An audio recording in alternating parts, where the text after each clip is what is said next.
Okay, we're now up on YouTube.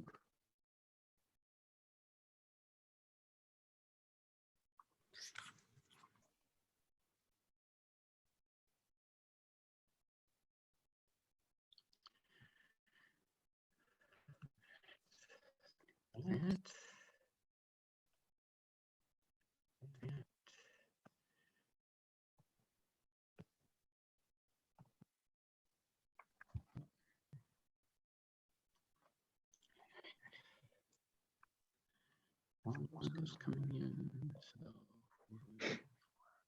Hello again. Long time. Yeah. I feel like this is a different angle for you, though. It is. I had the iPad and I had to hold that. So in the interim, I downloaded this onto my personal computer. So I see. Because I realized when we were in court last week, I had two computers up in order to do this. Still getting a weird echo though. That I can't Yeah. Mm. Although not when you talk, only when I talk. I'm wondering if it's because you have the two up. Well, I have the speakers on this. Let me just. Oh, that's better. Oh, I know what I need to do.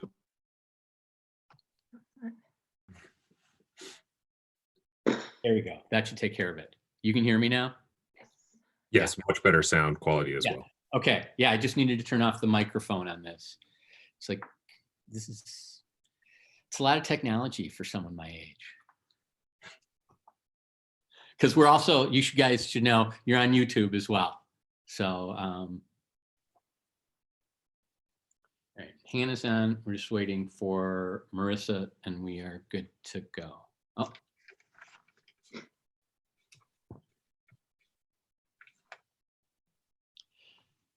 But yeah, because if you, I have a CCAP computer or a work computer, but when you're logged in, if I want to be able to pull up my calendar and look at cases, then Zoom doesn't work properly on that laptop, which is why I have to have a second device.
All right, looks like Marissa's on. Before we get going, Mr. McMurray, I just have a question. Have you had issues with in custody clients and your ability to have access to them? It has varied fairly widely. I've generally been able to keep in better contact with people at CJF than the House of Correction. Folks seem to be getting bounced around a lot more at the House of Correction and have been a little bit harder to be in touch with, but it's also a situation that seems to be changing, changing fairly rapidly, and not very much has been consistent. And are you going to meet with them in person, or are you doing this some other way? I've been doing largely video visits in both cases, either through a system that the House of Correction has set up or through HomeWave in some cases. And does the public defender's office pay you then? Because HomeWave's like 60 some cents a minute, right? Yeah, I mean, I guess I just presume at this point that I'll be able to have those costs reimbursed. But I have not, I guess I haven't proactively sought that out. I'll either get reimbursed or listed as an expense on my taxes. I'm not too concerned about it. Okay, I just because I'd gotten some feedback from some other people, and I wanted to sort of see what other, everyone else thought about that. All right. Marissa's on. So do you want to call the case, Marissa? Sure. State of Wisconsin versus Javier Salgado, case 20CF250. Appearances, please.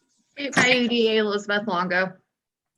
Daniel McMurray appearing on behalf of Mr. Salgado. Mr. Salgado is in custody and not produced for this appearance. Good morning, Your Honor. Good morning. The record to reflect that this case was on the calendar today at 1:30 for a final pretrial. The court asked if we could move this hearing to the morning, and the lawyers were kind enough to accommodate.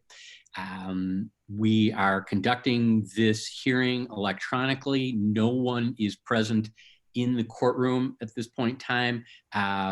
Both the judge, both lawyers, as well as the court reporter and the deputy court clerk are participating via Zoom electronic conference. We were on the calendar today for a final pretrial in this matter. There's currently a jury trial scheduled for May 13th. It is the court's position that I would not be able to conduct a final pretrial without Mr. Salgado being present, because in my final pretrials, I need to address the court or the defendant personally to make sure that the defendant's aware of any plea offer. So I don't believe we can conduct a final pretrial, but I do believe there are a number of things we can accomplish today. One of which is we will have to move the jury trial date, which is currently set for May 13th. There are not going to be any jury trials held in Milwaukee County until at the earliest June 15th. We'll need to talk about that. I'd also noted that Mr. Salgado had filed a bail motion on his own. Ordinarily, the court wouldn't consider that, but in these circumstances, I did think it was appropriate to also consider bail. So I did ask the state to make victim notification on that. There's also a motion that the state filed with regard to admission of some other evidence. And it's the court's belief that that is not an evidentiary hearing, that a consideration of that is not an evidentiary hearing, and under 971.04, because it's not an evidentiary hearing, it's not a hearing at which the statute requires the defendant to be present. So those are the things that I thought we could address today. Let me ask, has the state been able to notify the victim with regard to a bail hearing? Yes. Okay. All right. Currently, Mr. Salgado's held on $750 cash bail. I went and looked at the history of this matter. It looked like in December, he was charged with the same offenses, but the case was given a misdemeanor tab. So, and bail was set at $250 cash. He stayed in custody on that. At some point, I'm not sure whether it was the court or the state or the defense lawyer that realized that the case had been improperly tabbed and it needed to be dismissed. So it was dismissed. Mr. Salgado was ordered held. The complaint was reissued with the same charges, but now as a felony, and bail was set at $750 cash. And he's been in custody ever since. Mr. McMurray, do you have additional information you can provide with regard to Mr. Salgado?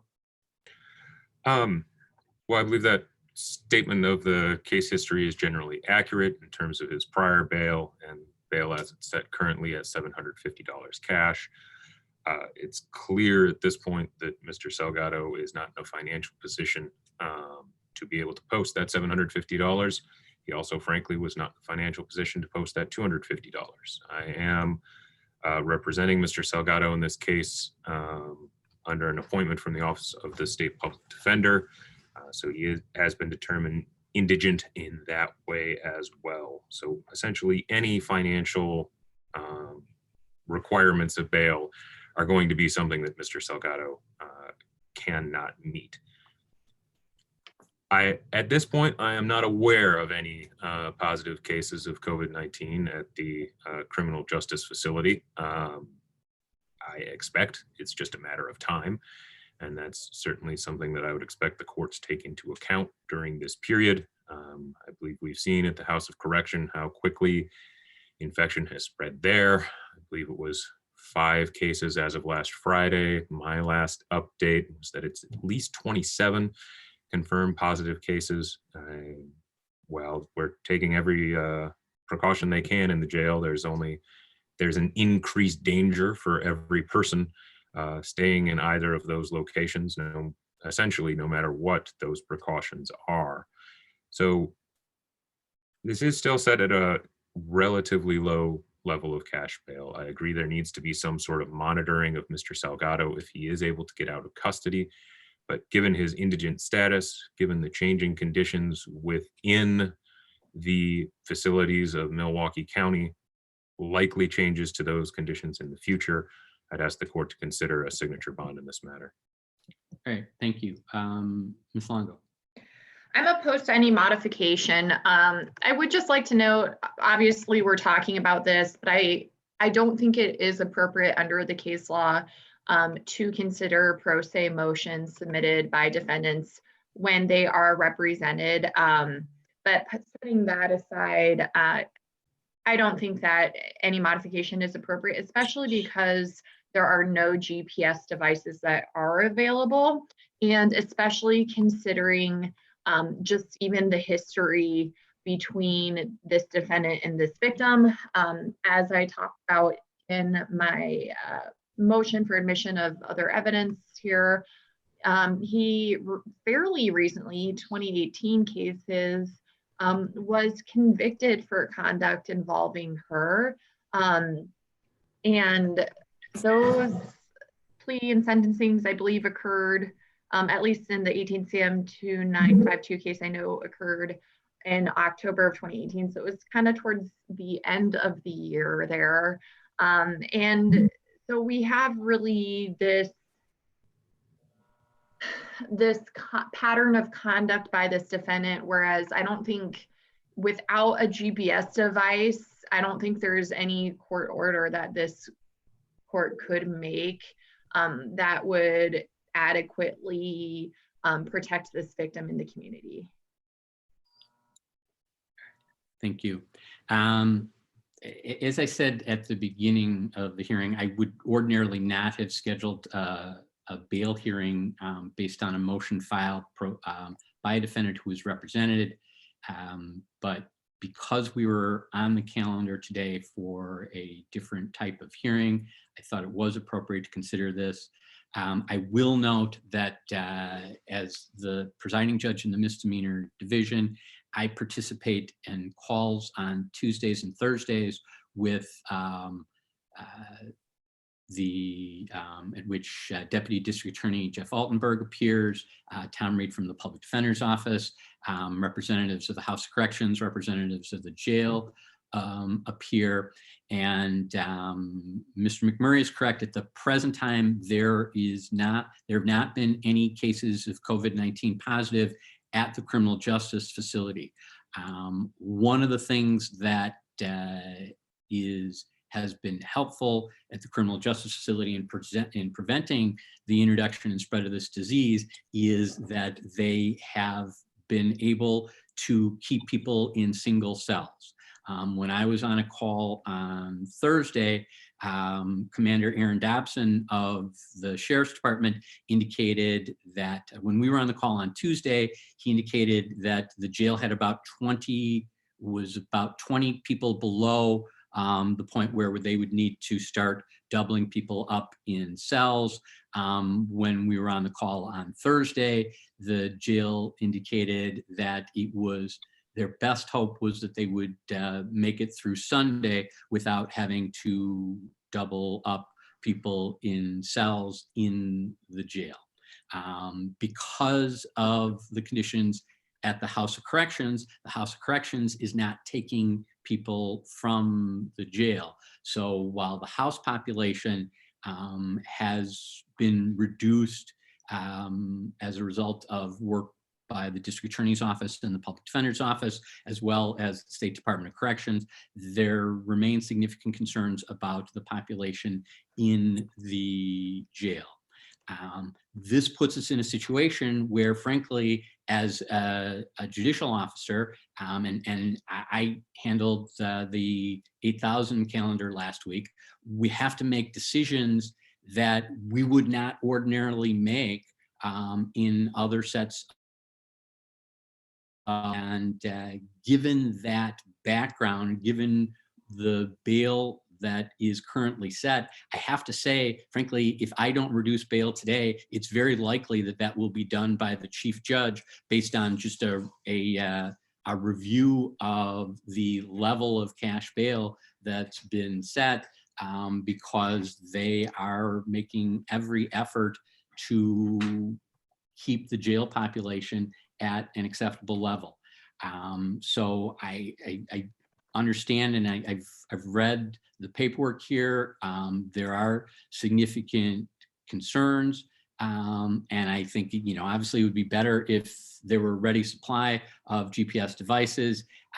They are becoming available over time. I mean, we've also been asked to review our GPS people to see if they can be taken off GPS so that more devices are available. Also, the House of Corrections yesterday offered, as they move people off electronic monitoring, to provide additional devices for monitoring. So taking all those things into consideration, at this point, I am going to convert this bail to a $750 personal recognizance bond. I am going to order Mr. Salgado turned over to Justice Point for level 5 supervision. I'm going to order him placed on the wait list for GPS. That will be no contact monitoring only. I am going to require that he report to Justice Point within 24 hours of being made aware that a GPS device is available, and the alternative will, if he fails to do that, bail will revert to $1,000 cash. Is he supposed to be drug tested or anything? I'm just looking at the original. There'd be a no firearms order and a no contact, but I'm looking at the original conditions of bail, and there was not drug testing ordered.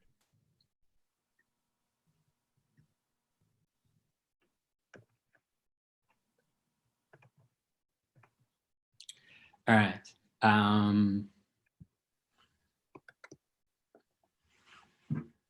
Then the other issue before the court today is the state filed a motion regarding other evidence. Mr. McMurray, have you had an opportunity to look at that? Yes, I have, Your Honor. All right. And what's your position on this? We would be opposed to that motion to admit the other act's evidence. Here's my issue. When I read the motion, and let's pull it up.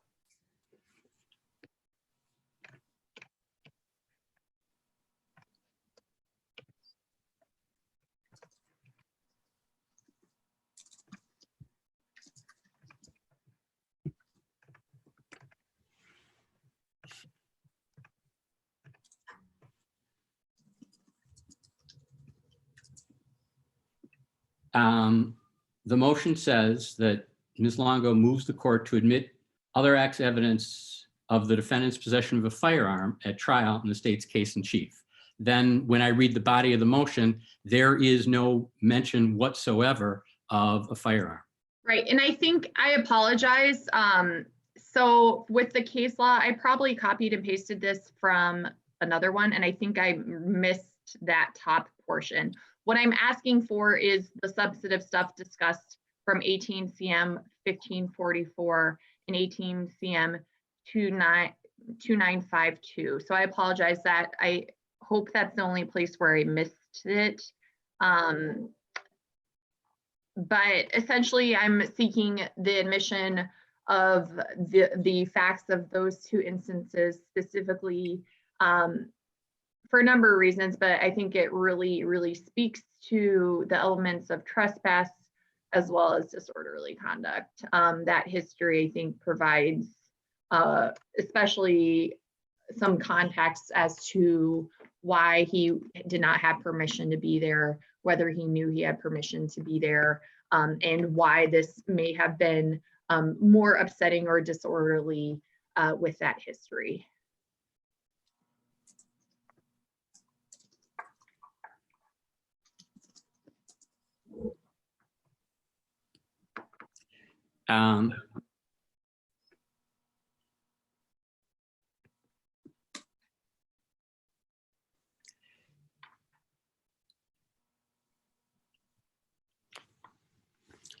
I guess the issue I have is the court and the parties are entitled to notice. And so when you file a motion saying you want to introduce X and then X is nowhere mentioned, that it creates an untenable situation. And I understand that this stuff is cut and pasted, but that's the substantive motion doesn't match the body at all. And that, deprives the court and deprives the other side of notice of what you are asking to be admitted. And I understand we live in a cut and paste world, but I just can't fathom and I can't accept that we're filing motions that are that disjointed. So for those reasons, the court is going to deny the state's motion. At this point in time, we have a May 13th trial date. That is obviously not going to happen. We need to set another date. Mr. McMurray, at this point, do you want a trial date or do you want a different type of date? Because your trial dates are going to be September, October at this point. And based on my communications with Mr. Salgado, I believe setting a trial date would be appropriate.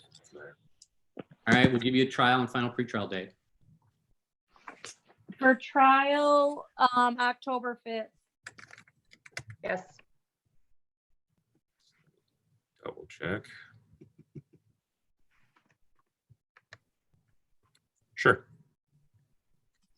Okay, and then for final pretrial, we're looking at that semi-last week in August. So August 24th, 26th, or 28th for final pretrial. Oh, wait, I lied. It's August 25th, 27th, or 28th. The 28th would be best for me. Morning? Sure. All right. So we have final pretrial August 28th at 8:30, jury trial October 5th at 9 o'clock.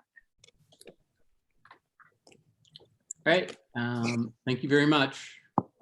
Good luck, everyone.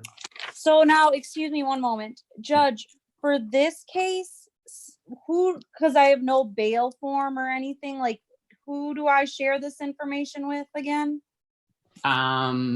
Reach out to the sheriff's department. Oh, yeah, the sheriff. It was Holton, right? Yes. Yeah. Thank you. That's who I needed. All right, thank you. Thank you. Have a good day. Thank you.